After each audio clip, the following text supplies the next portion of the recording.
estaban viendo monotributo, ¿sí? Eso fue lo que arrancaron. Bueno, ¿qué más o menos fue lo que vieron? Obviamente la primera parte, qué es el monotributo, quiénes pueden ser, ese tipo de cosas lo vieron, ¿no? Sí, digamos hasta lo que era renuncia, exclusión, o sea, charlar un poco de las categorías también, de cómo es el cuadro y ese tipo de cosas. Bueno, hacemos un pequeño repaso y vamos. Bueno, la idea es seguir hablando y mostrarles algunas cosas que en la página web, como para que ustedes de alguna manera lo vayan manejando, ¿sí? Con respecto al monotributo, por ahí lo que siempre hablamos nosotros de que el monotributo en sí mismo no es un impuesto, sino es un régimen, como su nombre lo indica, ¿sí? Y tiene que ver con una forma de pagar el impuesto, ¿sí? Es decir, los impuestos en Argentina son los que están establecidos en lo que se conoce como el régimen general, es decir, el impuesto al valor agregado, el impuesto a las ganancias y la parte del régimen nacional de la seguridad social, o lo que generalmente se conoce como autónomo, por ejemplo, en la parte. En cambio, el monotributo, como su nombre lo indica, es un régimen simplificado para pequeños contribuyentes y la intención del régimen es de alguna manera facilitar el ingreso a la economía formal de los pequeños agentes o los pequeños contribuyentes, ¿sí? Hay algo en lo que se llama la administración tributaria, que sería el diseño, ¿no es cierto?, de las herramientas, o sea, del Poder Fiscal, en este caso, por ejemplo, el Poder Ejecutivo, a través del Ministerio de Economía y a través de la Administración Federal de Ingresos Públicos, en lo que tiene que ver con el diseño del sistema tributario en la medida de que no existan excesivos costos de recaudación. ¿Qué quiere decir eso? De que por ahí una persona, por la dimensión que tiene su emprendimiento, ¿no es cierto?, sea muy costoso recaudar el impuesto que tiene que pagar esa persona a su vez. O sea, imagínense ustedes que no es solamente, obviamente, recaudar el impuesto, porque dice, bueno, ¿qué costo tiene la administración de recaudar el impuesto? No, el recaudar no tiene mucho costo, porque a lo mejor, bueno, solamente el costo de la administración en cuanto a la presentación de esa persona, la inscripción de esa persona, después que esa persona presente la declaración jurada, y después todos los costos bancarios asociados a eso. Lo que pasa es que, por lo general, ¿cierto?, la administración también tiene otra tarea que le es encomendada que se llama verificación y fiscalización. Entonces, ¿cuál es el costo más elevado? Controlar que esa gente realmente esté pagando lo que corresponde, si no, viva la pepa, ¿sí? O sea, antes, o sea, hace 20 años atrás, el sistema tributario de alguna manera era mucho más permeable y mucho más permisivo. Y había más informalidad y había también, por ahí no había la evolución tecnológica que hay hoy por hoy con respecto a las comunicaciones y a los medios informáticos y la masividad que significa el internet y ese tipo de cosas, que de alguna manera ayudaba a la informalidad. Es decir, tener un negocio, no rendirle cuentas a nadie, era mucho más fácil. Hoy por hoy es mucho más difícil por lo que creció la administración fiscal, por la diversidad de controles, los controles cruzados, la información con la que cuenta y se nutre de todo el resto de los organismos. Es decir, que si yo tengo un negocio y estoy totalmente en la marginalidad, también me debo manejar en la marginalidad en cuanto a todo el resto. O sea, no puedo tener plata en el banco, no puedo tener tarjeta de crédito, no puedo comprar un bien registrable, no puedo... O sea, un montón de no puedo, porque en realidad es como que va a saltar todo lo que yo haga en base a la situación económica. Bueno, entonces, en pos de esta administración fiscal es que nace lo del régimen simplificado. La idea es buscar una forma de que de alguna manera, ¿no es cierto?, se recaude y que sea más fácil, tanto para el administrador, el contribuyente, y para el organismo que sea más fácil controlar. Es decir, bueno, 2 o 3 parámetros, hace un cálculo, no es que tienen que estar presentando muchas declaraciones juradas y ese tipo de cosas, sino que de alguna manera es mucho más simplificado. Ahora, lo que tienen que tener en cuenta ustedes es lo siguiente. Como su nombre lo dice, repito nuevamente, es un régimen, y segundo, ¿no es cierto?, es optativo. ¿Qué quiere decir esto? Y esto es muy importante que ustedes entiendan. O sea, Si el día de mañana a ustedes les toca, o ustedes, por ejemplo, desarrollan alguna actividad económica sin estar inscriptos y la AFIP los pesca, los encuentra, les determina, le abre un acta, no le va a decir un kiosquito, se ponga en un barrio, le va a decir, mire, usted, ¿desde cuándo tiene el kiosco? De hace 2 años. Ah, usted me debe 2 años monotributo. No le va a decir eso. ¿Qué le va a decir? Usted me debe 2 años de IVA y ganancia y autónomo. Esos son los impuestos, ¿entienden? O sea, nunca se aplica la figura del régimen simplificado para una persona que no está inscrita, ¿sí? Se aplican los impuestos generales. Entonces, a tener en cuenta esa información, al ser optativo.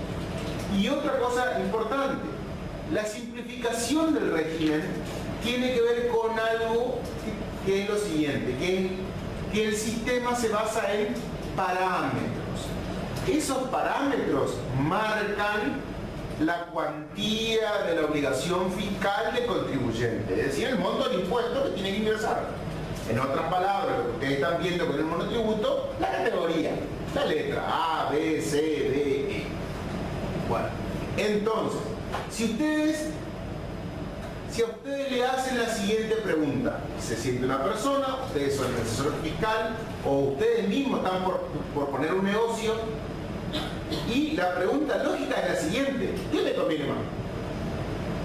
¿Ser monotributista, o sea, adherirme al régimen simplificado, o estar en el régimen general? ¿Cuál es la respuesta? Depende. ¿Sí? Depende. No. A ver, se tiende muchas veces, la mayoría de las veces, puede ser más sencillo el monotributo, ¿sí? Pero en realidad depende de qué. Estamos hablando siempre de que podemos. No estamos mintiendo para poder entrar al monotributo, ni estamos mintiendo la cuantía. Es decir, no estamos evadiendo. Vamos a suponer, vamos a facturar el 100%, ¿sí? Entonces, si yo voy a facturar el 100% de lo que yo hago, o sea, voy a tener todos los ingresos exteriorizados, en blanco, ¿qué me conviene más? ¿Régimen general o régimen simplificado? Eso va a depender de qué. Va a depender principalmente de la presunción que hace la AFIP. O sea, cuando la AFIP determina que la primera categoría de monotributo, el impuesto es tanto, ¿no? 23 pesos, es decir, bueno, en mi caso en particular, presume más de lo que en realidad yo gano o presume menos de lo que yo gano. Eso se aplica para el orden, ¿no? O sea, para todo el orden de ideas. Es decir, bueno, yo voy a facturar 30.000 pesos por mes, ese va a ser mi ingreso. Después tengo otro parámetro, la energía eléctrica, los alquileres de vengado, la superficie, un montón de cosas. Con esos parámetros, yo voy a estar en una categoría del monotributo, ¿sí? Entonces, la ley, o en este caso el legislador o el organismo fiscal, me determina una situación fiscal, una categoría. Voy a pagar una serie de cosas, ¿sí? Entonces, en la medida de lo que yo tenga que pagar con el monotributo sea menor a lo que yo tenga que ingresar en el régimen general, así me conviene el monotributo. Pero hay veces que no es así. Hay veces que con el monotributo pago más. ¿Ah? Y no es tan lineal tampoco, porque tampoco tengo que evaluar específicamente lo que pago. ¿Por qué? Porque, por ejemplo, en el impuesto del valor agregado, el contribuyente es el responsable inscripto, es la persona que está poniendo el negocio. Pero el sujeto percutido o el que soporta la carga del impuesto es el consumidor final, o sea, la siguiente parte de la cadena. Entonces, ¿qué quiere decir con esto? De que si yo tengo que pagar un montón de IVA, no necesariamente el IVA es un costo para mí, porque en teoría yo cobré esa plata.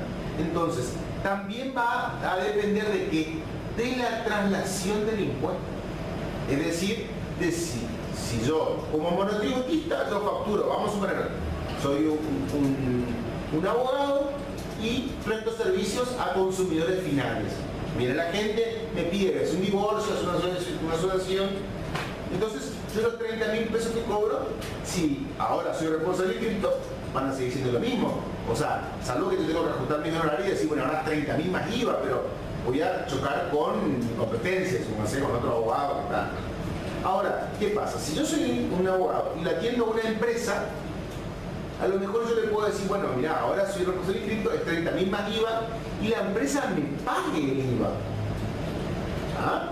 Entonces imagínense ustedes el siguiente escenario. Soy monotributista, facturo 30.000 y estoy en una categoría de monotributo.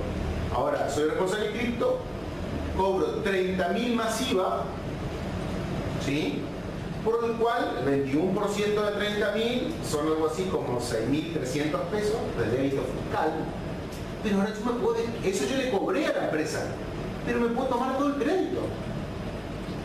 Que no será mucho, porque compraré papel, tendré algunos servicios, la luz, el agua, el internet, pero supóngase que yo descuente 2.000 pesos. En realidad pago 4. Y 2.000 gano. ¿Entienden? Porque eso para mí antes era un costo.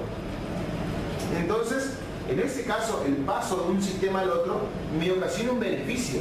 Obviamente que después tener que pagar ganancias, que tendré que analizar también en cada caso particular.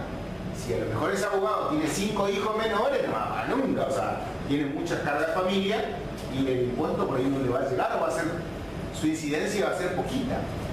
Entonces, en realidad, muchas veces nosotros decimos, sí, a simple vista no está mal la respuesta al régimen simplificado o monotributo como para aquellos pequeños comercios, pero va a depender, no solamente esa es no solamente el cuánto del impuesto ni el tamaño del cliente es lo que va a imponer que sea monotributista o no. ¿Ah? A ver, tiene que ver también otras cosas, muchas veces la competencia, es decir, en ese caso, por ejemplo, del abogado, que él trabaja solamente con empresas y a lo mejor a él le conviene ser responsable inscrito porque la empresa se puede tomar el IVA y entonces él puede competir con otro estudio un poco más grande, o en determinadas empresas, por ejemplo, no sé, el técnico de la computadora o el que vende algún repuesto. Entonces hay que analizar caso por caso y no solamente lo que tiene que ver con AFIP, hay otros costos inherentes, llamémosle así, tipo ocultos. Cada vez son menos en cuanto a las obligaciones, pero por ejemplo, los honorarios contables no van a ser lo mismo. O sea, le vamos a cobrar, si somos un estudio contable, pero vamos a cobrar lo mismo al monotributista que al inscrito. Al inscrito se le cobra un poco más. Entonces, hay una diferencia ahí de otro costo. Y la otra gran obligación, que muchas veces suele ser una barrera, tiene que ver con, por ejemplo, si yo soy responsable de inscritos, tengo que usar controlador fiscal, por ejemplo. Y al ser monotributista, por lo general o sea, es optativo el uso del sistema. Entonces ahí tengo otra barrera porque yo le digo, mira, tenía que ser inscrito, pero tenía que comprarte una máquina, sale 20.000 pesos y de alguna manera es una barrera para el contribuyente. ¿Sí? ¿Vamos bien hasta ahí? Entonces, esas son todas las cosas que por ahí nosotros tenemos, o sea, aparte de lo que específicamente es el régimen y la posibilidad de entrar al régimen de lo que tenemos, ¿sí? Con respecto a, bueno, ustedes van a tener acá en la página de la FIP, ¿no es cierto? Acá, monotributo, cuando entran, y acá van a tener, por ejemplo, ¿no es cierto?, el tema de las diferentes categorías. Obviamente, esto Marcelo le habrá explicado, ¿sí? Y le habrá dicho, bueno, que las categorías por lo general se dividen en dos tipos de actividades específicamente. Lo que tiene que ver con la prestación de servicios, locaciones y la venta de cosas muebles. Es muy importante que el contribuyente se encuadre en la categoría correcta, que tiene que ver con la actividad principal, que es la que obtiene mayores ingresos. Es decir, si yo, por ejemplo, vendo insumos de computación y aparte arreglo la computadora, ahí tengo dos servicios, tengo la parte de venta y tengo la parte de servicios. La que yo obtengo mayores ingresos es por la cual me voy a tener que categorizar. Tengan en cuenta también el tema del parámetro del precio unitario máximo, que eso en la última modificación del inicio de este año no se modificó y quedó muy bajo. ¿Qué quiere decir? En el ejemplo que yo le planteo de una casa de informática, lo más probable es que no pueda ser monotributista, porque el precio unitario máximo es 2.500 pesos. Y quiere decir de que si yo vendo una impresora que vale 3.000, ya estoy afuera del monotributo, no puedo ser monotributo, ¿sí? Puedo mentir y podré mentir, o sea, pero en realidad está mal. Me detectan una operación por 3.000 pesos, me excluyen del régimen. Y acá tienen que también tener en cuenta algo muy importante que se da, que es el tema de la exclusión. Implica el cumplimiento de las obligaciones del régimen general. Desde el momento que me excluyen, es decir, si vienen ahora, yo tengo un pequeño negocio, como le digo, arreglo computadora y aparte, bueno, vendo alguna computadora, algunos cartuchitos, hojas, papel, algunas resmas, ¿sí?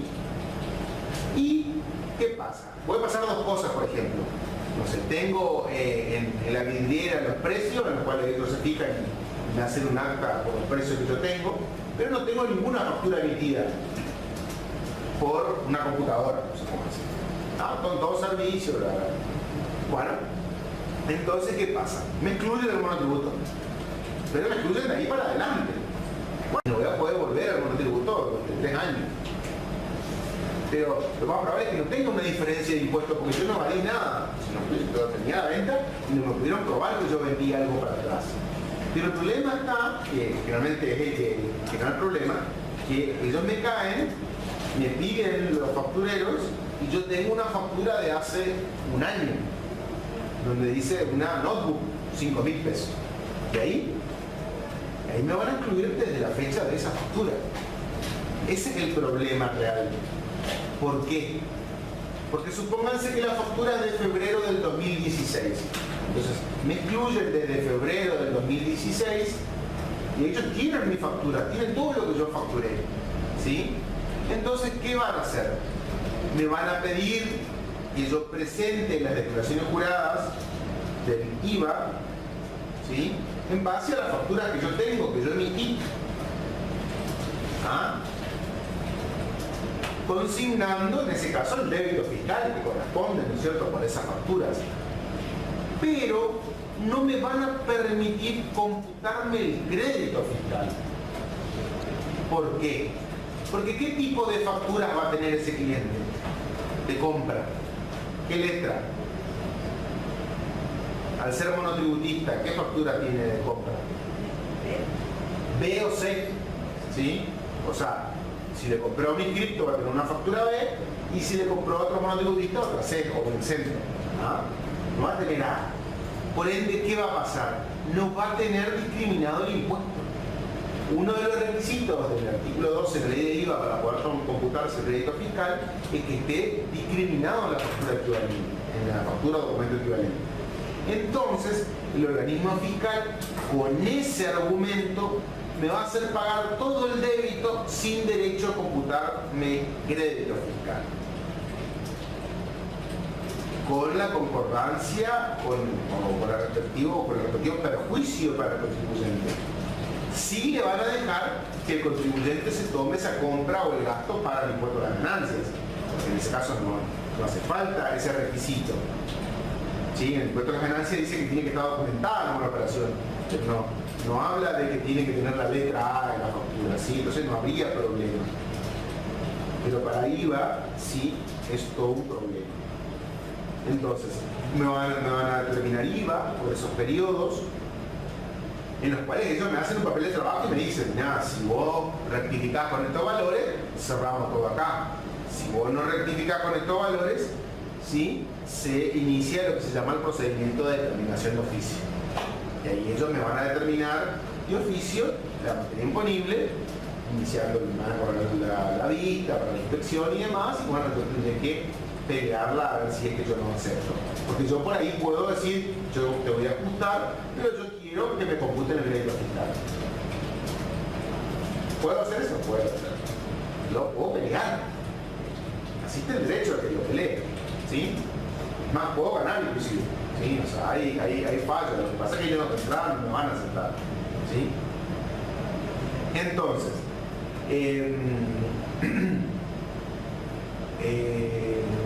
En ese caso, tengan en cuenta nada más que, por ejemplo, en el ejemplo que yo le di de las cuestiones informáticas, tengan en cuenta, por ejemplo, la alícuota. Pueden haber cosas que estén en la planilla anexo al 28 que tienen al 10,5. Entonces, por ahí, tener en cuenta eso. Tener en cuenta también de pelear. Muchas veces se negocia con el inspector, porque ellos son bastante fiscalistas y por lo general, por ejemplo, me dicen, no, vos facturaste 30.000 pesos, eso falta agregarle el IVA. O sea, 30.000 más IVA. No, yo le pone 30.000, el IVA está incluido. O sea, 30.000 dividido 1.21. O sea, o dividido 1.105. No más. ¿Sí? ¿Quería preguntar? Sí, sí, solamente eran para las ventas, ¿no? Los servicios no tenían en el caso de la computadora, de las ventas de computadoras que dijiste hoy. Es el tema de los 2.500. Para no salir, sí. Sí. Vos podés, o sea, Servicio, o sea, yo puedo auditar un balance y cobro 20.000 pesos en una sola factura, en una sola factura, y no estoy afuera porque es un servicio. Claro. No estoy vendiendo nada, como contador, por ejemplo. Si no no hay problema. ¿Ah? ¿Qué es el crédito? ¿Qué es el crédito fiscal?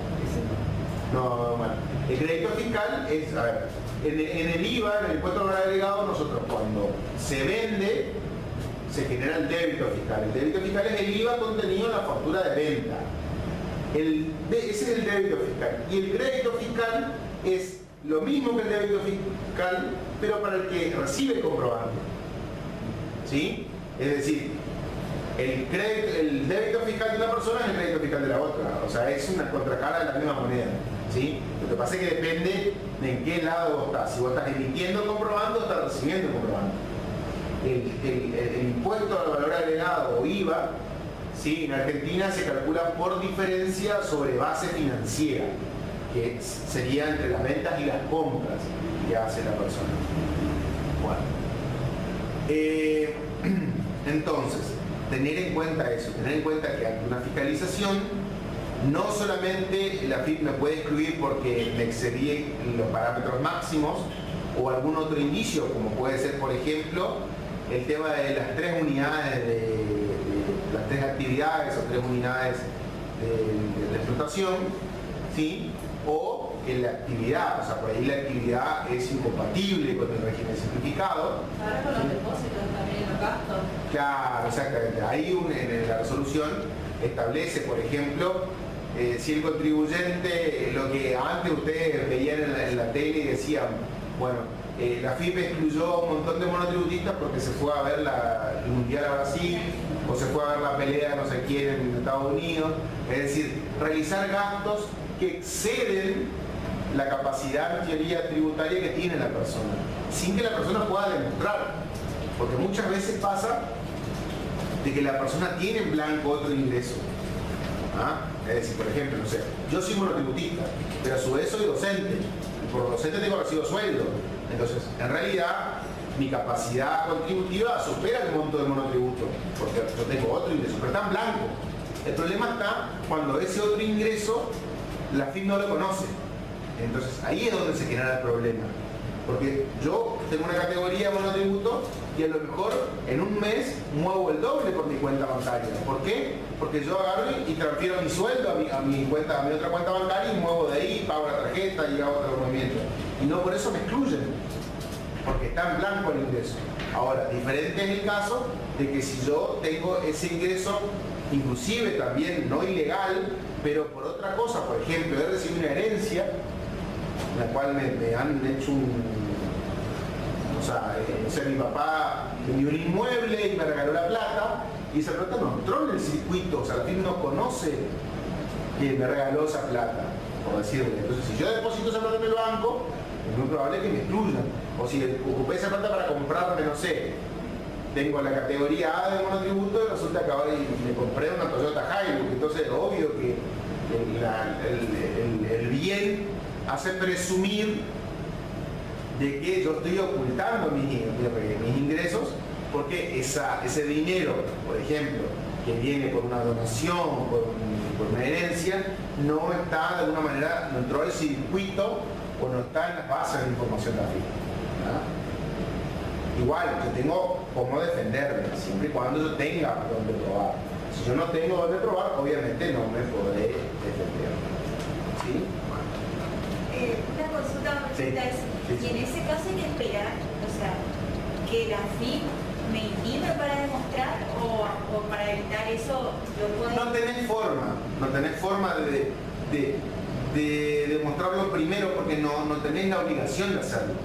¿Entendés? A ver, hay una serie de regímenes que sí, por ejemplo, en el caso de la que yo te comentaba, el ejemplo que le puse de la camioneta.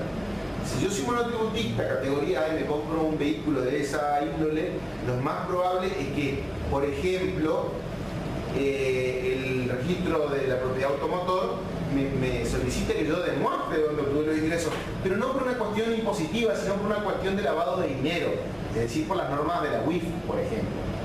Lo mismo va a pasar con el banco. Si yo soy monotributista categoría A, mi papá vendió la casa en, no sé, 4 millones de pesos, somos 2 hijos y repartió 2 millones para cada uno, y yo voy al banco y le digo, hacer un plazo fijo, me va a pedir hasta la foto de la casa. O sea, me va a pedir información, porque no me va a creer así que yo, o sea, lo que yo digo, me va a pedir papeles que yo demuestre eso. Pero de nuevo repito, no por una cuestión tributaria, sino por una cuestión de origen y licitud de los fondos. ¿Ah? Ahora bien, ¿la FIP se entera de eso? No. O sea, la FIP se entera que yo deposité en el banco los 2 millones, que yo hice el plazo fijo, porque el banco es agente de información. Y ahí es donde la FIP automáticamente, en realidad tendría 2 posibilidades. ¿Sí? La primera, excluirme de oficio y decirme, bueno, no, usted realizó un depósito por un monto incongruente con su categoría. Pero lo lógico sería que me fiscalice, o que por lo menos me haga lo que se llama ahora la fiscalización electrónica. Me manda una cartita diciendo, bueno, señor, usted movió en el banco tanto dinero, por favor me puede decir por qué. Entonces yo solamente lo que hago es, si es una donación de mi papá por la venta del inmueble, adjunto la venta del inmueble, o sea, escaneo la documentación y el acto por el cual me transfieren la plata, o si es una donación o un adelanto de herencia por escribano, ese tipo de cosas, y adjunto la documentación, y si a juicio del organismo fiscal entiende de que está demostrada el origen de los fondos, no me excluye. ¿Ah? Pero no es que yo vendí un tercio y hago una nota y le digo, che, señora FIP, no me vas a excluir porque esto es de mi papá. No existe esa forma, o sea, ¿sí? Obviamente, tengo que munir de toda la documentación para estar atento, porque seguro que me va a caer algo. O me van a excluir o me van a fiscalizar. ¿Sí? Bueno, entonces, con respecto a las categorías que están vigentes, estas categorías están vigentes desde el mes de enero del 2017. Decíamos entonces que había 2 tipos de prestaciones, los locadores de servicios y la venta de bienes. ¿Sí? Fíjense que en realidad es como que la presunción es diferente. ¿Y por qué el impuesto se desdobla y supuestamente es más caro para el que presta servicios para el que vende bienes? Porque en teoría supuestamente el margen o la rentabilidad es diferente. ¿Sí? Si yo soy, por ejemplo, ¿no es cierto? No es lo mismo ser un contador o un abogado o un médico que factura 20.000 pesos que un kiosquero. ¿Por qué? Porque supuestamente ese profesional que factura el odontólogo no tanto, porque el odontólogo tiene muchos costos, ¿sí? De materiales. Es diferente inclusive en ese caso que presta servicio. Pero imagínense usted, entre una persona que presta un servicio y que factura 20.000 pesos mensuales y un kiosquero que vende 20.000, ¿quién gana más? El que presta el servicio, porque a lo mejor él no está vendiendo nada, no tiene un costo de la materia prima. En cambio, el que vende el bien tiene el costo del bien. ¿Sí? Por eso la diferencia. ¿Sí? Bueno, tenemos ingresos brutos, y bueno, con respecto a los parámetros de ingresos brutos, tenemos que tener en cuenta de que son los ingresos, ¿no es cierto?, de los últimos 12 meses. En el caso de inicio de actividad, de que la persona no tiene actividad anterior, ¿sí? Se trabaja en base a los otros parámetros o a una estimación razonable, dice la ley. Obviamente, yo estimo que me va a ir mal siempre. Pues si me va mejor, me recategorizaré. Obviamente, a lo mejor de entrada no me pongo en la A, me pongo en la B, hay poca diferencia. ¿Sí? Pero en realidad, si los otros parámetros no me empujan hacia arriba, por lo general estoy en una categoría baja, al inicio. ¿Sí? Hay muchas veces un malentendido, el cliente muchas veces se siente de alguna manera limitado o encorsetado, encajado por la categoría y dice, ¿hasta cuánto yo puedo facturar? Y en realidad uno cuesta mucho transmitirle que decir, no, vos facturar como quieras, ¿sí? O sea, después vas a subir de categoría. Salvo que vos me digas, mira, porque ¿cuánto tenés que facturar para mantenerte en la categoría? Ese es un valor. Pero no es que vos estás obligado a facturar lo que dice tu categoría.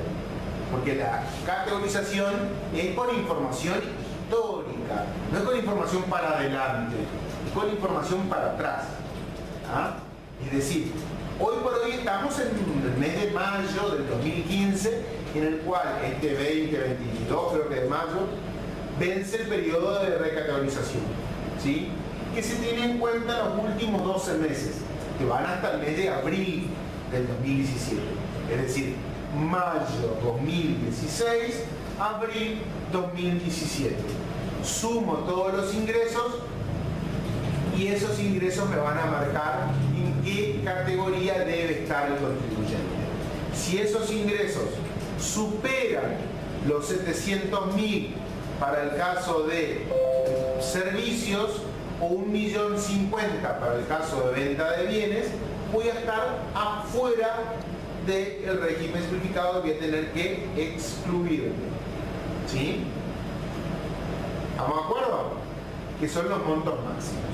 Obviamente, cada uno de las variables, ya sea el monto del ingreso, ya sea el monto del alquiler de vengado, los kilowatts y la superficie, voy a tener que ubicarme en la categoría en la cual el parámetro me dio en una mayor medida, ¿sí? Es decir, yo facturé 80.000 pesos, pero tengo 50 metros cuadrados de mi local, me tengo que ubicar acá, en la categoría C, porque es hasta 60 metros. Si yo tengo 50, estoy entre 45 y 60. ¿Sí? Estoy en la categoría C. Entonces, me voy a ubicar en función del parámetro que me tire la categoría más elevada. Bueno, otra cosa a tener en cuenta con respecto a los ingresos brutos. Los ingresos brutos son siempre los computables dentro del sistema. ¿Cómo es eso los computables? Y sí, si yo tengo un contador o un médico o un abogado que presta servicios y aparte está en relación de dependencia, los sueldos no suman para determinar qué categoría va. Porque él no puede ser monotributista por su actividad de relación de dependencia. Si él es gerente de una SRL, ¿puede ser monotributista? Sí, pero no por esa actividad, por otra actividad. Entonces, esos ingresos que lo obtiene como socio gerente no se suman tampoco para determinar en qué categoría va. ¿Ah? Otra cosa que se tiene que separar del régimen es si el contribuyente tiene algún tipo de venta de bienes de uso. La venta de los bienes de uso también no forman parte de los valores para categorizarse dentro del impuesto. ¿Sí? Ahora bien, ¿qué pasa si el contribuyente no tiene todo el año? Porque inició actividades. ¿Sí? Entonces, vamos a suponer dos casos. Si el contribuyente inició, supónganse, en el mes de noviembre del año pasado, y se tiene que categorizar ahora, ¿cuántos meses tiene? Tiene noviembre, diciembre, enero, febrero y marzo. Tiene 6 meses. ¿Estamos de acuerdo? Entonces, ¿cómo se recategoriza o se categoriza ahora en mayo? Tiene que sumar los ingresos, dividir por 6, porque 6 meses fueron los que pasaron, ¿sí? Y multiplicar por 12, o sea, tiene que anualizar esos ingresos. Lo mismo lo va a hacer con la energía eléctrica consumida y con los alquileres de vengado. ¿Ah? Ahora, si el contribuyente, en vez de iniciar actividad en el mes de noviembre, lo hizo en febrero del 2017, no se tiene que recategorizar. ¿Por qué? Porque no debe anualizar los ingresos. Podrá sumarlo a esos 3 meses. Si en esos 3 meses suma y le da con la categoría mayor, sí se tiene que categorizar. Pero no tiene que anualizar. ¿Sí? Cuando todavía no completó 4 meses, no hace falta anualizar los ingresos y la energía eléctrica consumida. Solamente cuando tiene 4 meses o más de actividad, ahí lo tiene que anualizar. ¿Se le suma los ahí? Ahí se suman.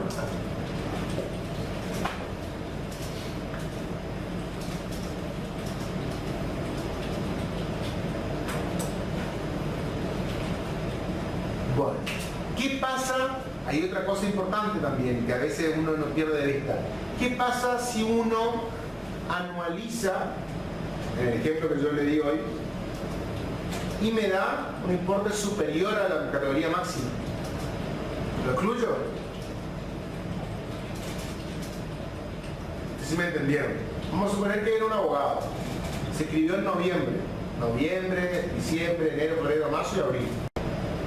400, como son 6 meses, y yo anualizo 400.000 dividido 6 por 12 me da 800 por año. 700 la máxima para prestación de servicio. ¿Lo excluyo?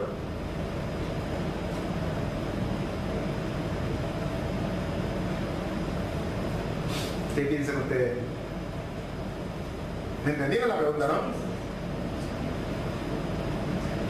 no? No se le excluye, se le ubica en la última categoría.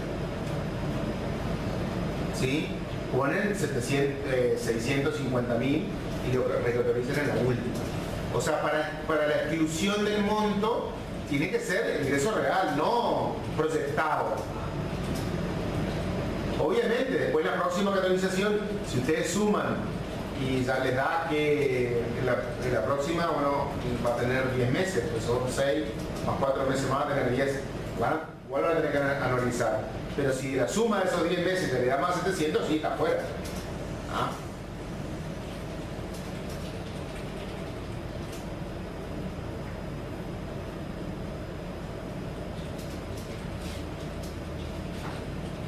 Tengan en cuenta también que para ser excluido no es que yo tengo que esperar a que ocurra la recategorización. Solamente el superar el parámetro automáticamente queda excluido desde ese momento. Es decir, si yo soy abogado y me di de alta en mayo y en mayo facturé 300.000 y el mes que viene facturo 500.000, ahí estoy afuera. No hace falta, y yo tengo que esperar a septiembre para hacer el cálculo.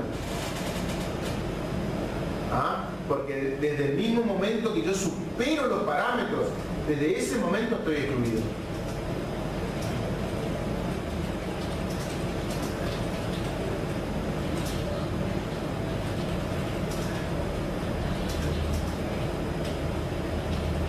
Bueno,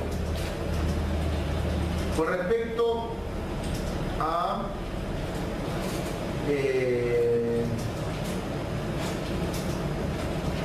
la superficie afectada, vamos a hablar un poquito de cada uno de los parámetros como para tener alguna idea de cada uno de los parámetros, una cuestión. Con respecto a la superficie afectada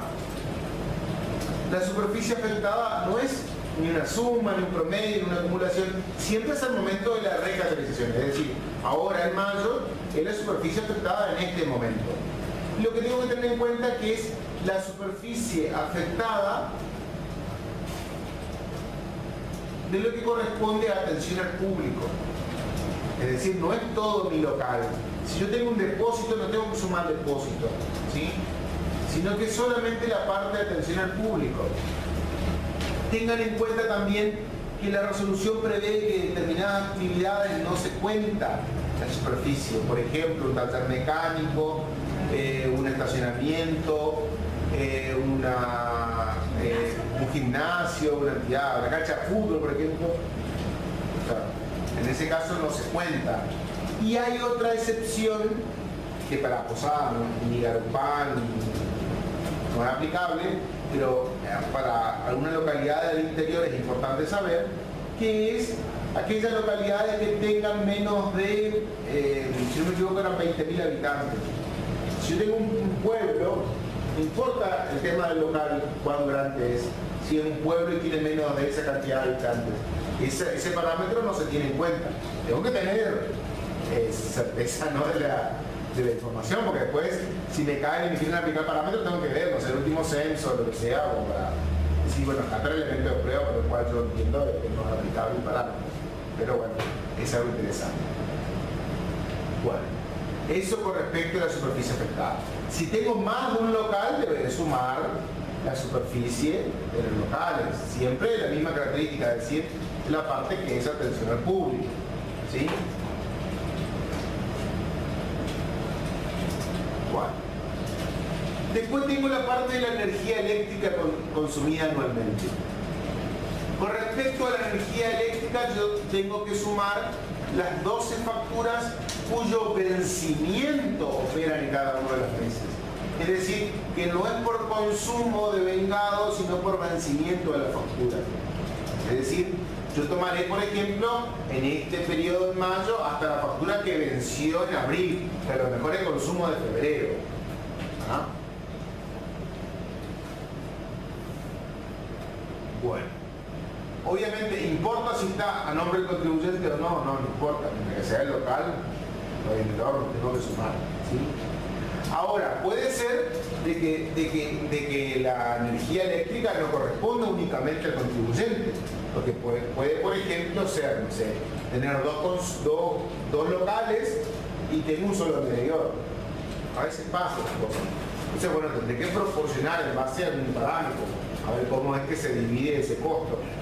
En el caso de que el contribuyente tenga un solo medidor y tenga su casa junto con el comercio, ahí hay la misma reglamentación, tiene unos porcentajes a aplicar. En aquellas actividades que tienen mucha energía, se estima que, supónganse 80, 20, no me acuerdo de los porcentajes, hay que leerlo, pero tiene algo así. O sea, 80 del negocio, 20 de la casa. Y si es al revés, al revés. O sea, hay una serie de porcentajes a aplicar cuando el contribuyente tiene un solo medidor y vive en el mismo lugar que desarrolla la actividad. Tengan en cuenta también otra cosa. En el caso de la energía eléctrica consumida, las empresas prestadoras del servicio de energía eléctrica son agentes de información de la FIP. Es decir, hay un régimen que se llama consumos relevantes, que se aplica a las empresas de servicios públicos, es decir, SAMSA, ENSA, Telecom, Personal, Claro, Movistar. Todas esas empresas tienen la obligación de informar a FIP. A FIP le da un parámetro, le dice, por ejemplo, facturas de teléfono que superen los 2.000 pesos. Entonces, todas esas empresas informan la factura de teléfono que supera los 2.000 pesos. A la energía eléctrica, su factura que supere tal valor, y ahí él informa. Entonces, hay veces que no puedo mentir porque tengo cruzada la información y a veces viene por eso. También tengan en cuenta. Tengan en cuenta también otra cosa que por ahí, bueno, no les dije, pero con esta última modificación que se hizo este año, se eliminó el régimen de información. Que en el régimen de información me obligaba a mí a cargar el número de factura, los kilowatts y el quit del prestador, por ejemplo, en este caso de la energía eléctrica. ¿Sí? En este caso, la FIP va a tener que confiar en lo que yo digo, ¿no es cierto? No me está pidiendo ese régimen de información.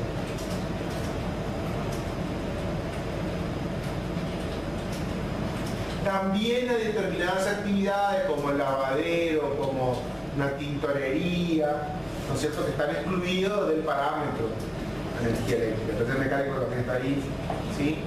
Se entiende que son actividades que ocupan mucha energía, entonces por eso lo excluyen, ¿sí?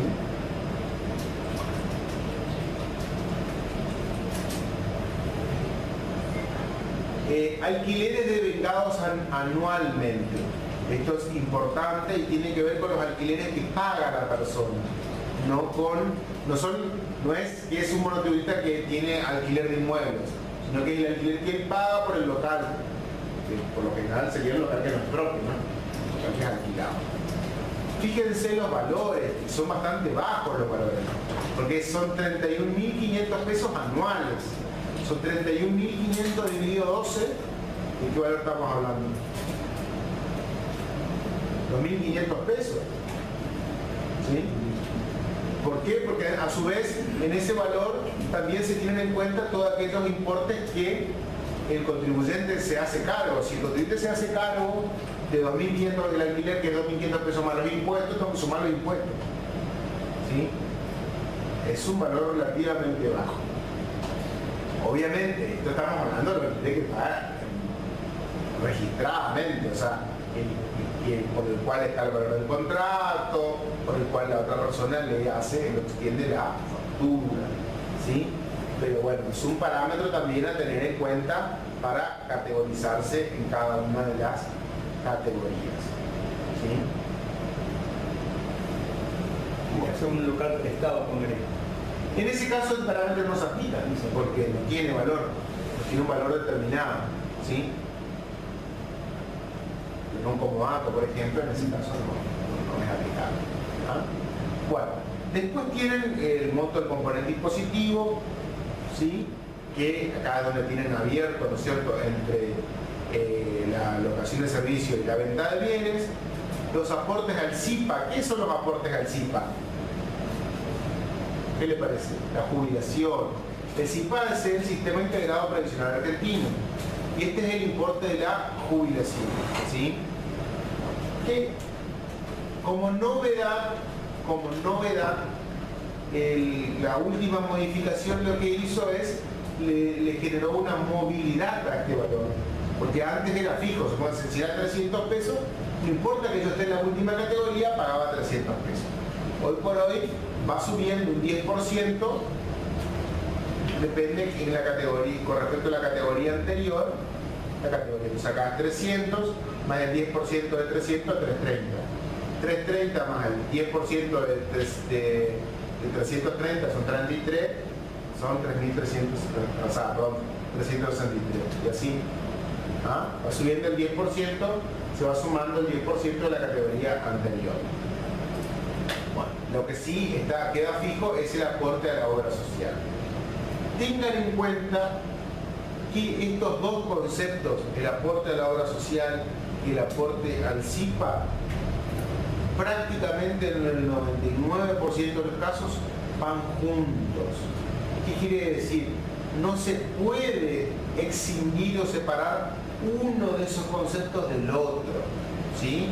Porque muchas veces el contribuyente dice, no, yo ya tengo la obra social, por ejemplo, en el caso del cónyuge, o pago una prepaga, yo no quiero pagar por la obra social, ya tengo. Bueno, entonces, pero es inescindible, ¿sí? Primero, si es obligatorio, o sea, si el contribuyente está obligado a pagar, no hay forma de que se autoexcluya. En el caso de que el contribuyente tenga la obra social del cónyuge o tenga una prepaga, lo que podemos hacer, o le podemos decir al contribuyente, es que trate vamos a hacer el alta en la misma obra social, para que unifique aportes. Si es una prepaga, la prepaga puede tomar como pago a cuenta lo que ya paga acá.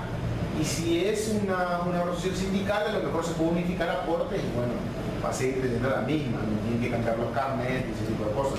Pero no puede autoexcluirse porque tiene el servicio de la otra obra social, ¿sí? Hay un solo caso en el cual paga solamente obra social, que es el caso de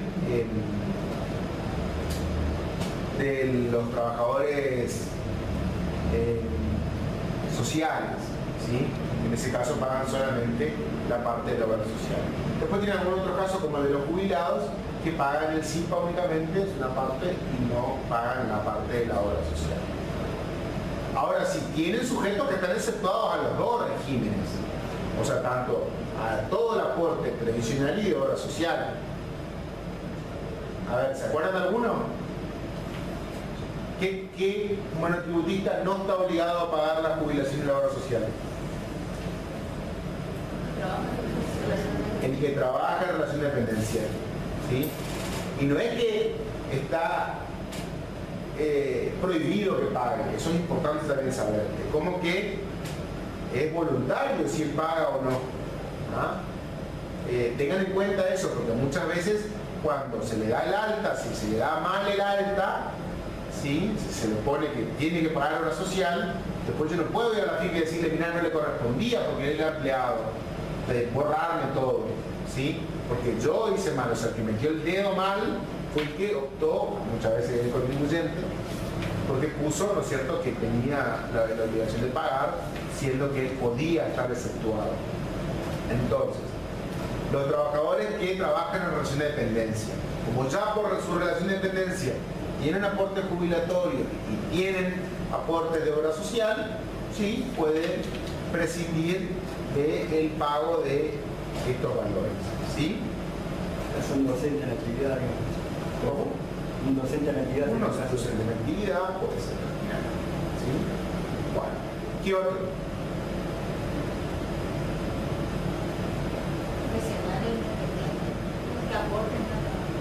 Un profesional independiente, pero que tenga caja, que esté obligado a aportar a su caja profesional y por esa actividad. Es decir, yo soy contador, estoy obligado a aportar a la caja de profesionales de ciencia económica, que se llama CAPROCE. Por eso, si yo quiero, puedo no pagar. Si yo quiero, de nuevo es optativo. Ahora, si yo, por ser contador, pago la caja y mañana pongo un kiosco, tengo que pagar la parte previsional del monotributo. Porque por esa actividad de ese kiosquero, no tengo que pagar la CAPROCE, ¿entienden? O sea, lo mismo va a pasar. Si yo soy veterinario y trabajo solamente de veterinario, y a lo mejor si hay una caja, no pago. Pero si pongo una veterinaria que vendo productos, lo más probable es que tenga que pagar. ¿Ah? Entonces, los aportantes a cajas o regímenes provinciales también están exceptuados. Otro ejemplo. Los arrendatarios de inmuebles. Muy bien. Los arrendatarios de inmuebles no están excluidos en sí mismos por el monotributo, sino que en la ley 24.241, la ley de jubilaciones y pensiones, dice que su afiliación al CIPA es voluntaria. Así que ellos, tanto autónomos como la parte previsional del monotributo, pagan si quieren. ¿Ah? Obviamente, si no pagan, no tienen los beneficios, o sea, no juntan años de aporte y tampoco tienen obra social.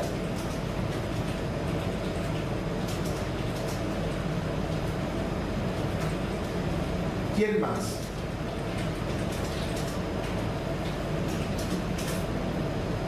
Los menores, chicos. Los menores. Aquellas personas de menos de 18 años que están emancipados tampoco aportan a la parte previsional y de obra social, ¿sí? Como les dije el otro día, los monotributistas, el personal que está como monotributo social paga solamente la mitad de la obra social, que es el único componente que paga. No paga ni el CIPA ni el impuesto, ¿sí? Bueno. Con respecto a los aportes a la obra social, existe la posibilidad, y esto es una posibilidad, es optativo, a que el monotributista incorpore a su grupo familiar primario, es decir, a su cónyuge o concubina y a sus hijos. Para que lo pueda hacer, deben estar en condiciones de hacerlo. ¿Qué quiere decir eso? Deben estar dentro de los que pueden ser beneficiarios de la ley de obras sociales. Es decir, no puedo incluir al hijo si tiene 35 años. O sea, tiene que tener la edad o bien estar estudiando para tener la prórroga cierto? Como para poder estar adherido. El cónyuge no debe tener ingresos, tiene que tener una certificación negativa, si no, no se le puede adherir. ¿Sí? No puede tener más de un cónyuge. ¿Sí? Hoy está en un matrimonio igualitario, puede incluir a otra persona del mismo sexo, hace falta que esté casado. ¿Sí? Pero debe tener certificación negativa. ¿Ah? Bueno. ¿Qué otra cosa con respecto a la categorización? Bueno, con respecto a la categorización, vamos a ver que pasado los 700.000 hay 3 categorías más que no son aplicables para las personas que prestan servicios, sino únicamente para las personas que venden bienes, en cuyo caso también le exige la necesidad de contar con empleados en relación de dependencia. Los empleados de los monotributistas no son monotributistas, son empleados que deben cumplir con todos los regímenes iguales a un contribuyente del régimen general. O sea, me sale lo mismo a mí tener un empleado siendo monotributista que siendo responsable inscripto. Se debe cumplir con todas las mismas obligaciones y los mismos derechos tiene el empleado. ¿Ah?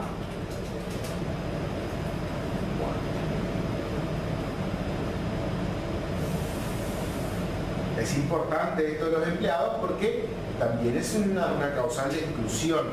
Si yo me categorizo en la categoría I, tengo un mes para tomar el empleado.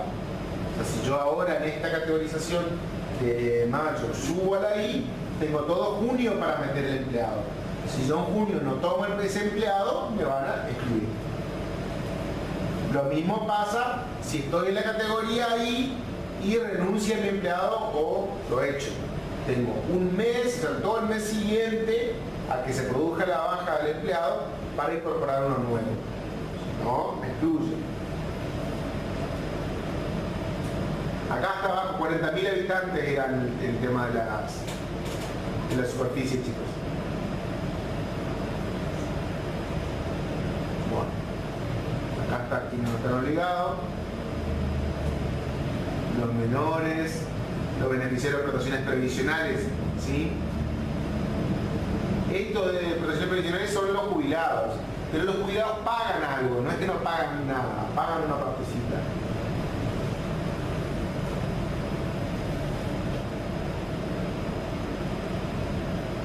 Bueno.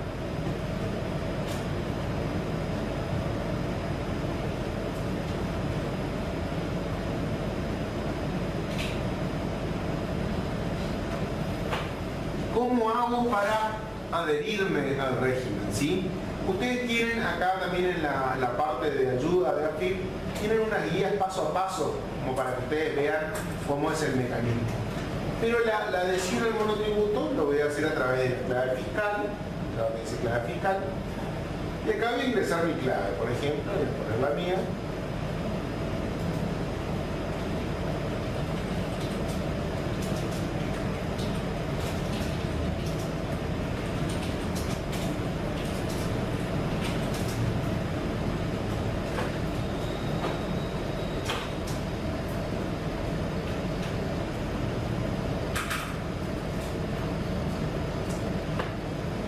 Y ahí entró clave fiscal. ¿Sí? Vamos a entrar en un servicio que se llama sistema registral. En este sistema, que se llama sistema registral, me va a aparecer el nombre del contribuyente y al lado me va a aparecer una lupa con un simbolito más. Vamos a hacer un clic ahí. Obviamente ustedes, nosotros vimos la parte de inscripción, ustedes ya vieron el módulo de inscripción, ¿no es cierto? Ustedes ya saben que presentan un 460, que sacan la clave, todas esas cosas, ya saben. ¿Sí? Si no, te van a aprender más adelante. ¿Sí? Bueno, entonces, ¿qué pasa? Yo lo primero que habré hecho cuando entré por primera vez es, primero, cambiar la clave. ¿Ah? Segundo, aceptar los datos biométricos. Había aparecido un cartelito con la caripela del contribuyente y con la firma y que diga que si es contribuyente o no. Entonces le damos OK. Una vez que entramos a este sistema registral, no le va a aparecer, le va a aparecer el nombre del contribuyente, así como le mostré, y esta pantalla no le va a aparecer tal cual. Le va a aparecer con dos signos de interrogación en el campo, acá, en esta parte, con los siguientes dos mensajes. El contribuyente no cuenta con actividades, ¿sí?, declaradas, y no cuenta con impuestos activos. ¿Ah? Son las dos preguntas que le hace el sistema. Entonces ustedes ya saben que primero deben cargar la actividad. ¿Cómo hacen para cargar la actividad? Vienen acá a la izquierda donde dice registro tributario y ahí tienen un botón que dice actividades económicas. ¿Ah? Entonces, en actividades económicas van a tener el mismo mensaje arriba, si es desde abril o desde mayo, o sea, desde el mes actual o el mes anterior, y que ustedes den de alta la actividad. Entonces, por ejemplo, yo pondré mayo,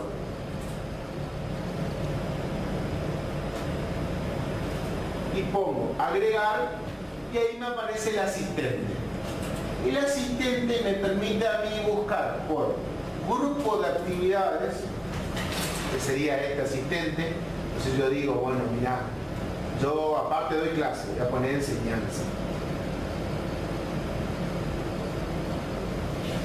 Siguiente.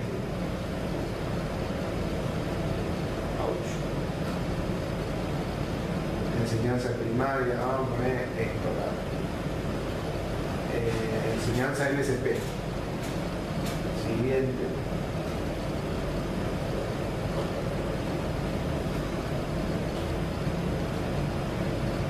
En realidad no creo que esté acá, ¿no es cierto? Artística no es, vamos para atrás.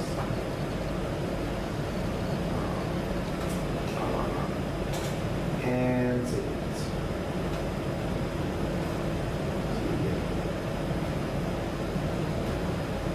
Superior y de posgrado, enseñar formación de posgrado.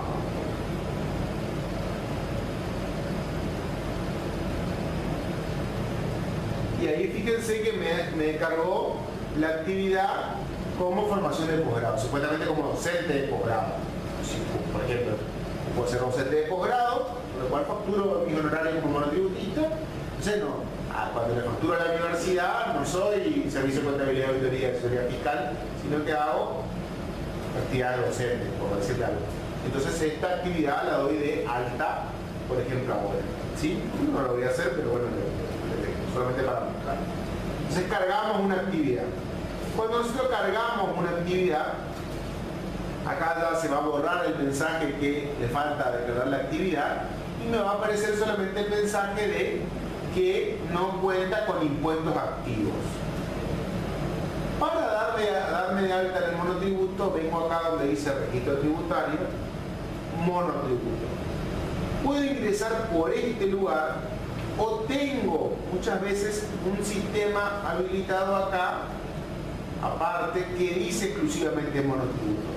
Es lo mismo, accedo al mismo lugar, ¿sí?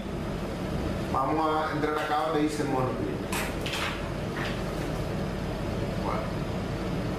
Entonces acá me pregunta, dice, adhesión, recategorización o modificación de datos, ¿sí? Entonces, la adhesión es cuando yo me voy a inscribir recién. La recategorización es ahora, la de mayo, pero no va a ser ahora. Y modificación de datos si quiero cambiar algo que yo ya hice. Por lo general la categoría no va por modificación de datos, ¿sí? Porque significa de que yo, o sea, la forma de cambiar de categoría es recategorización, ¿sí? Pero, por ejemplo, ¿qué hago con modificación de datos? Por ejemplo, quiero es un locador de inmuebles y ahora quiere empezar a pagar la jubilación y la obra social. Quiere dar de alta a un familiar. O el hijo ya dejó de tener derecho a la obra social, o no sé, se casó, o empezó a tener, lo quiero dar de baja, o lo quiero agregar, o quiero cambiar de adherente. O sea, eso puede ser. O por ejemplo, pasé de ser monotributista independiente, o sea, de uno solo a ser una sociedad. Bueno, vamos a suponer que me voy a recategorizar. O sea, hago clic donde dice recategorización, selecciono la quit, elijo mi quit, me pregunta si soy integrante de sociedad, si soy un trabajador independiente promovido, si soy un promovido con opción de obra social. Y el trabajador independiente promovido, por ejemplo, para el caso de los profesionales que tienen matrícula, solamente en el caso de que estén dentro de los 2 años de graduado. Si no, se aplica para aquella artesano y ese tipo de trabajadores por ahí que son muy pequeños. Esto no es el social, esto es un promovido. En el cual tiene una limitación en cuanto, vamos a ver, el chipero estaría acá, por ejemplo, por decirlo, ¿no? O sea, tiene algunas limitaciones en cuanto a la operatoria, es decir, tiene un monto máximo de facturación por factura, tiene un monto máximo de facturación a la misma persona, tiene un máximo de facturación total y paga el impuesto en función del porcentaje de lo que factura. ¿Sí? Por ejemplo, en el caso que hacemos una peluquería, ¿cómo sería? Como trabajador independiente. Y en base a lo que factura paga el impuesto. Lo que pasa es que después, una vez que llega a fin de año, él tiene que evaluar si él juntó la plata o no juntó. Acuérdense que, por ejemplo, el impuesto, el promovido paga solamente la parte de la jubilación. Entonces, la categoría A era 300 pesos, ¿no es cierto?, para el pago del ICIPA. Todo el año es 300 pesos por 12, 3.600 pesos. Suponete, si él pagó 3.600 pesos o más, ese año se le computa como año de aporte. Si él pagó 3.000 pesos, él tiene la opción de hacer un volante de pago e ir tipo opcionalmente y pagar esos 600 pesos que le faltaron para que se cuente el año. Si no, él está en regla, pero ese año no costó como año de aporte. Esa sería la mecanismo. Después tienen el asociado a la cooperativa de trabajo y el quit si es. Bueno, pongo, aprieto, generar declaración jurada y bueno, ahí me aparece el tipo de trámite, y aparece mi nombre, mi dirección, cambiar quit y abajo me aparece, ¿no es cierto?, dice periodo de inicio 6 de 2017. ¿Qué es esto de 6 de 2017? Va a ser a partir del periodo del cual yo voy a revestir la nueva categoría, que también es algo a tener en cuenta. Es decir, el monotributo que vence ahora el 22 de mayo, yo pago con la credencial vieja. Es más, yo ni pago. Porque como vamos a ver ahora una placa que voy a mostrar, por la categoría que tengo que estar adherido al débito automático, pagar con tarjeta de crédito y demás, o es un pago electrónico. Si me debita de la cuenta. Bueno. En este caso, bueno, fíjense, me propone el monto a facturar, que fue el último que yo cargué, de la categoría anterior. Yo acá debería cargar lo que yo facturé desde mayo del año pasado hasta abril de este año. Bueno, después acá la superficie, que yo siempre digo que trabajo en mi casa, así que 0, 0, 0. No tengo alquileres, no tengo precio unitario, pero no vendo nada. Y, por ejemplo, acá no aportante al régimen, ¿por qué? Porque aporto a la Caja de Ciencia Económica de Misiones desde el 23 de junio del 2004, mi número de matrícula era 1361. ¿Sí? Y bueno, pues obra social tampoco tengo. No tengo ninguna adherente a la obra social, porque no puedo, porque no pago la parte de obra social. Bueno, y ahí aprieto enviar formulario y me va a decir la categoría asignada. ¿Sí? Con respecto a esta categorización, que es la de mayo, tienen que tener en cuenta de que si yo no cambio de categoría, no es obligatorio. ¿Ah? La de septiembre es obligatoria. Eso entró con la última que salió. Con la última sí. modificación, sí. O sea, pero no es obligatorio, salvo que, o sea, quedó como obligatorio solamente si se cambia la categoría. Claro, o sea, en esta hora de mayo, vamos a suponer, yo tengo categoría F. Si yo hago todos los cálculos y me da F, no hace falta que entre. ¿Ah? Ahora bien, si yo en septiembre hago todos los cálculos y me sigue dando F, tengo que entrar y hacerlo. Por más que no. ¿Ah? Porque esa es obligatoria, en el sentido que si yo no la hago, seguramente me va a bajar mi constancia, no me va a aparecer la constancia, si usted no se recategorizó. ¿Y la cuatrimestral informativa de ahora tampoco no es necesaria? No está, la última es la de diciembre del 2016. Eso. ¿Ah? No hace falta. Supuestamente hay otra cosa que la FIP todavía no sacó, estuve mirando hoy y todavía no me aparece, que es el sistema Mi Categoría. La FIP va a poner un sistema que se llama Mi Categoría. Y en ese sistema es como que la FIP desde el año pasado está jugando con mecanismos de inducción. ¿Qué es este mecanismo de inducción? Decirle, mira, yo sé esto. A ver, che, vete a la fila, mira que yo sé que vos tenés un auto, yo sé que vos cobraste tanto, de que tenés tanto en el banco, a ver, paga el impuesto. O sea, no es que me está obligando, pero me está dando un indicio. Acá va a pasar lo mismo. La FIP va a poner en serio, o sea, no sé si lo va a hacer ahora porque ya estamos hoy a 12 y todavía no lo hizo. Pero en teoría antes del 22 debería hacerlo. ¿Qué es? Poner un servicio que se llama Mi Categoría, y yo voy a entrar en ese servicio y la FIP me va a decir, pero contador, ¿cómo que está en la categoría F? Que tiene que estar en la G.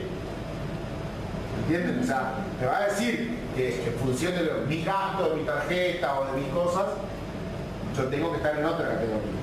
Ese es, en teoría, el servicio ese. Me va a proponer o me va a indicar en base a la información que tiene el organismo fiscal, ¿no es cierto?, que en qué categoría yo tengo que estar. ¿Estamos de acuerdo?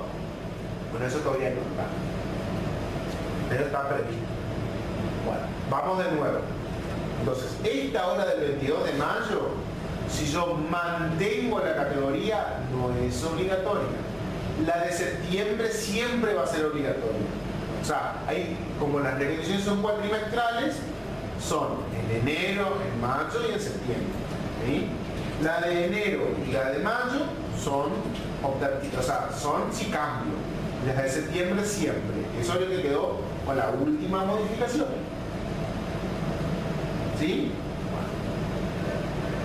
Una vez que yo entro acá y envío el formulario y cambio de categoría, eso me va a alargar, ¿no es cierto?,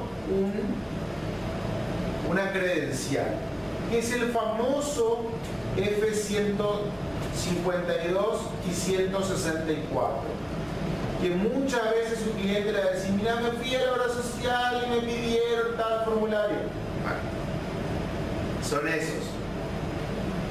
Vamos a tratar acá. 184/F es este, es el que dice, ¿no es cierto?, los datos del cual yo no soy aportante, y el 152 es la credencial. Yo soy categoría F, ¿sí? Categoría F, pago solamente impuestos 963 pesos. Con esta credencial, en teoría,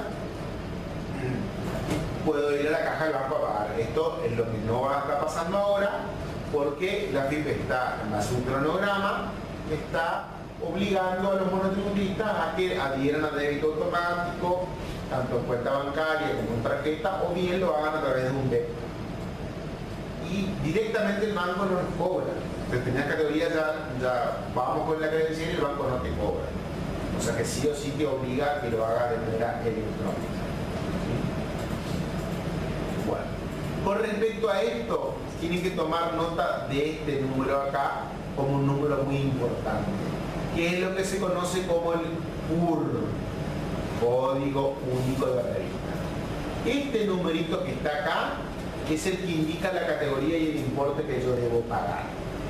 Cuando yo tengo que generar, por ejemplo, un VEP para pagar el monto de la obligación del monotributo mensual, me va a preguntar mi quit y me va a decir cuál es el CUR, qué periodo quiero pagar. El CUR entonces ese es, en mi caso, 410.101.6.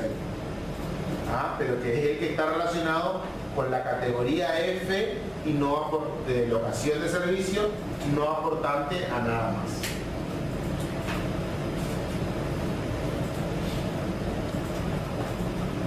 ¿Qué es lo que indica benéfico? Código único de revista. Y indica el monto que da la credencial en base a los parámetros que vos tenés de categoría y de cuestión previsional.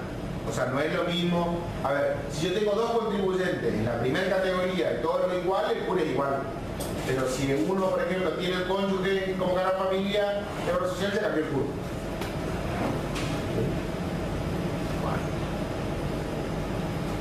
Bueno. Con respecto, esto es lo que tiene que ver con recategorización.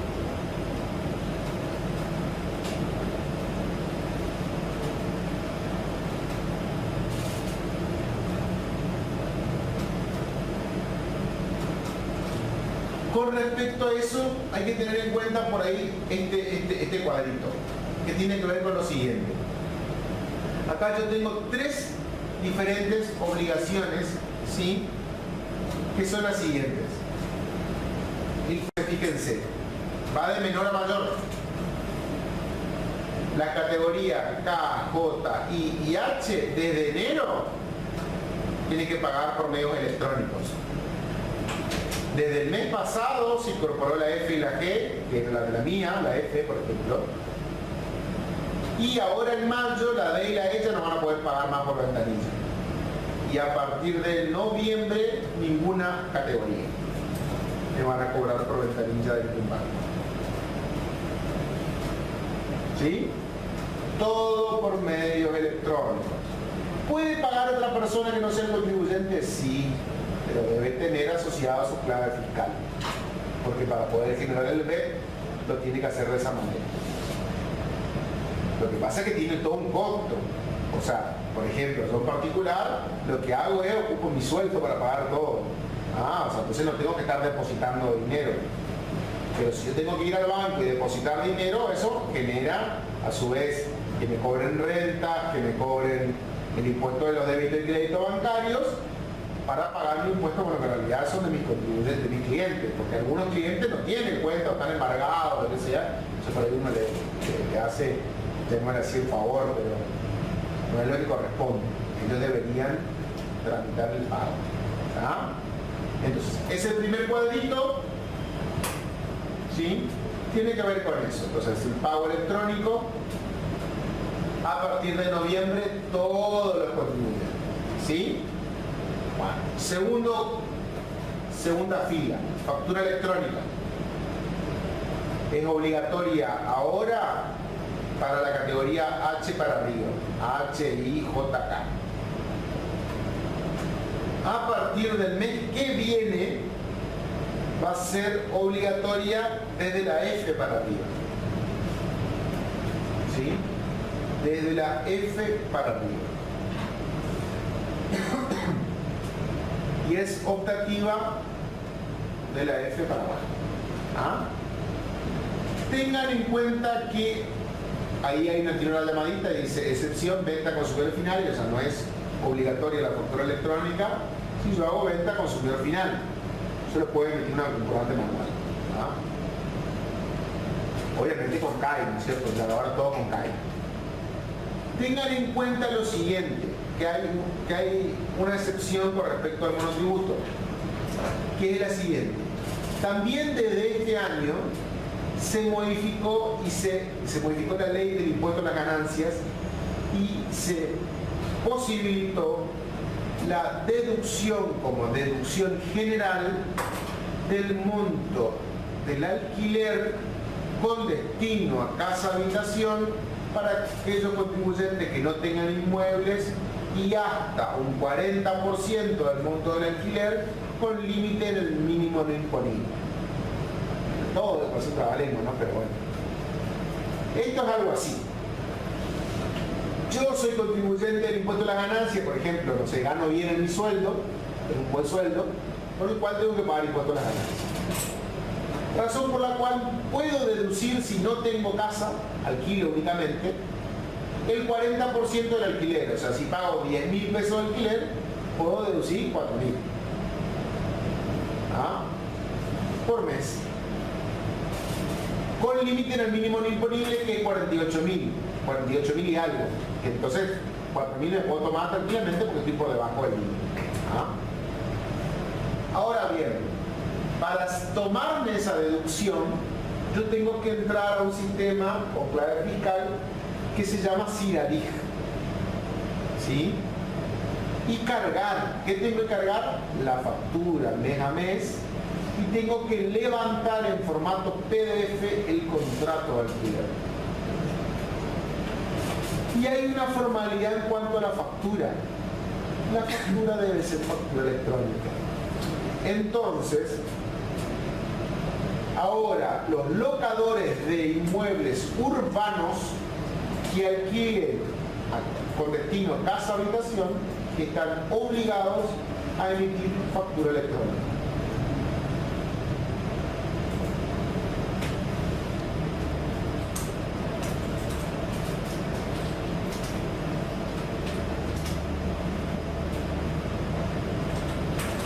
Eso sería por fuera de lo que dice ahí. Entonces, es optativo. O sea, si yo tengo, por ejemplo, una categoría A porque tengo un alquiler de 4.000 pesos, una sola casa, y estoy obligado a hacer factura electrónica si la persona que vive ahí lo destina a casa-habitación. Si yo tengo como alquiler un local comercial y lo alquilo a 4.000 pesos, que es la primera categoría A, no estoy obligado a usar factura electrónica. Porque el destino no es casa-habitación.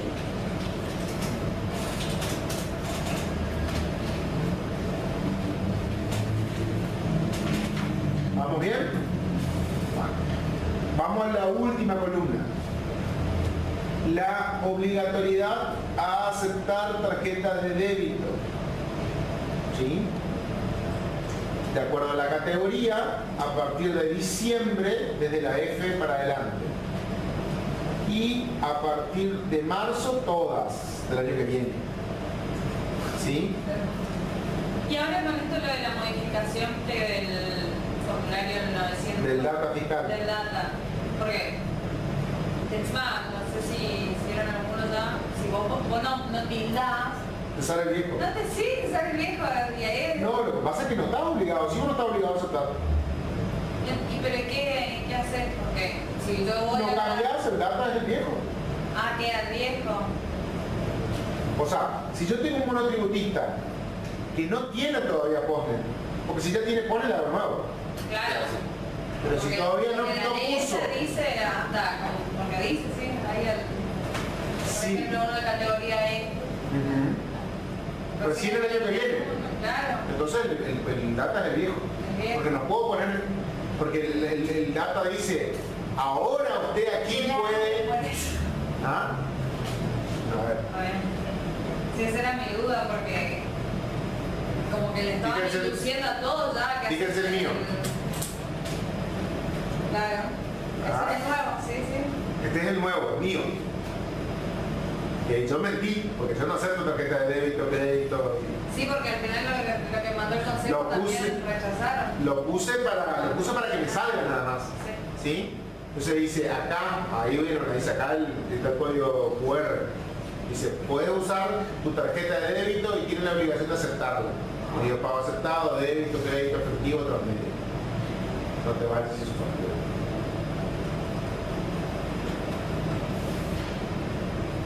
Lo raro es que también en hablando de lo mismo, de que dice que vos tenés que generar uno por cada local y por cada controlador fiscal que tengas habilitado. Y el data fiscal anterior tiene el domicilio y este no tiene domicilio. O sea, es el mismo. Si yo tengo 3 sucursales, el mismo papel. Tengo que tener. La opción, sí. ¿Por qué no? O sea, por más que lo cambie, es el mismo.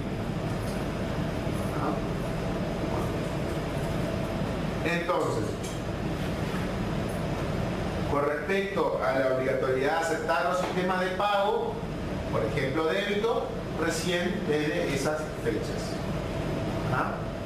Lo que dice abajo DFE es la obligatoriedad de adherir al domicilio fiscal electrónico, que para hacer cualquier trámite hoy por hoy tengo que adherir al domicilio fiscal electrónico.